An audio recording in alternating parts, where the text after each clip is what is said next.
Hello everybody, welcome to the colours of knowledge. और कक्षा 10वीं की गणित जो है उसके चैप्टर 5 और एक्सरसाइज 5.2 में हम दूसरा प्रश्न पढ़ने वाले हैं। देखिए इसमें क्या है, ये ऑब्जेक्टिव टाइप क्वेश्चन है, लेकिन गणित में क्या होता है कि ऑब्जेक्टिव टाइप जो प्रश्न होते हैं उनको भी हमें हल करके ही देखना पड़ता है उत्तर लाने के लिए। ठीक है, तो यदि ऑब्जेक्टिव में आता है और अगर आपको डायरेक्ट आंसर पता है तो आप लगा सकते हैं, अदरवाइज़ आपको इसको सॉल्व करके ही उत्तर पता करना पड़ेगा। तो वही हम करेंगे, आइए सीखते हैं। देखिए इसमें एक एपी दी है 10, 7, 4 और इसका तीसवां पद हमको पता करना है कि तीसवां पद क्या होगा। ठीक है, तो देखिए जो एपी है उस एपी के पद क्या क्या हैं, एक तो 10, 7, 4 इसी प्रकार से। ठीक है, तो यहाँ पर ए का जो मान होगा वो कितना होगा, 10 होगा, जो कि समांतर श्रेणी का पहला पद होता है। उसके बाद हम डी निकालेंगे तो 7 में से 10 को घटा देंगे। ठीक है, दूसरे पद में से पहला पद माइनस का 3 मिलेगा, ये डी का मान हो गया।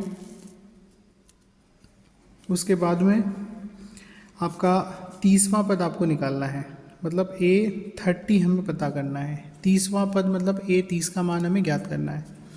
ठीक है, अब इसके आगे यहाँ पर देखिए A30 है, मतलब n का मान कितना है, 30 है।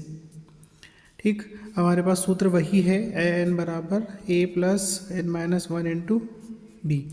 इसमें मान रख दीजिए जो हमारे पास है, an मतलब A30 इक्वल टू a की वैल्यू 10 है, n की वैल्यू 30 है, -1 और d की वैल्यू हमारे पास कितनी है, -3। ठीक, तो A30 आप पता करेंगे, 10 प्लस ये हो जाएगा 29 और इसमें -3 का गुणा होगा, तो ये हो गया आपका A30 बराबर 10 प्लस माइनस माइनस और इसका आप गुणा करेंगे तो आएगा 87। ठीक है, अब ये A30 जो है वो हो गया आपका -77। ये कौन से ऑप्शन में दिया हुआ है, ये आपको ऑप्शन सी में दिया हुआ है -77। तो इसका जो ऑप्शन सी है वो सही है, -77। ठीक है, तो ये पहला प्रश्न हमने किया। इसी में एक प्रश्न और है, उसे भी हम करेंगे। देखिए ये दूसरा प्रश्न है इसी में, जो हमारा मल्टीपल चॉइस है उसमें। तो एपी आपको दे रखी है -3 -1/2 फिर 2 और इसी प्रकार से। ठीक है, तो यहाँ पर ए का मान कितना हो गया, -3, डी का मान आप निकालोगे तो -1/2 में से आपको घटाना है -3। ठीक है, ये दूसरा पद है, पहला पद है, तो दूसरे में से पहला पद आप घटाएंगे, इसके नीचे कुछ नहीं है, 1 लगा दिया।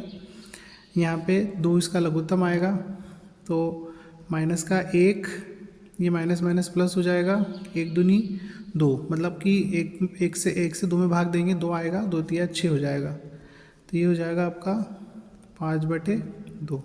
ये डी का मान हो गया 5/2। अब डी के मान के बाद आपको क्या निकालना है, A11 निकालना है, 11वां पद क्या है। ठीक है, जहाँ पर n का मान कितना हो जाएगा, 11, क्योंकि ये an होता है, तो यहाँ पर n की वैल्यू कितनी है, 11 है। ठीक है, सूत्र हमारे पास वही है, an equal to a plus n minus 1 into D. यहाँ पर मान रखेंगे हम A11 बराबर a का मान -3 प्लस n माइनस 1, तो 11 - 1 और जो d है उसकी वैल्यू है 5/2। ठीक है, इसके आगे हल करते हैं। देखिए उसके आगे क्या होगा, A11 जो होगा -3 प्लस 10 गुणा 5/2, 2 से आप 10 को काट सकते हैं तो 5 आ जाएगा, 2 पंजे 10। A11 बराबर -3 और प्लस के क्या हो जाएंगे, 25 हो जाएंगे। तो A11 का मान कितना आ गया, 25 में से 3 घटेंगे 22। ठीक है, ये कौन से ऑप्शन में दिया हुआ है, ये ऑप्शन बी में दिया हुआ है, आपका जो सवाल है उसमें ऑप्शन बी 22 दिया हुआ है। तो इसका ऑप्शन बी जिसमें 22 लिखा है वो सही है। ये प्रश्न क्रमांक 2 का दूसरा प्रश्न है, प्रश्नावली 5.2 का। तो आशा करता हूँ आपको समझ आया होगा।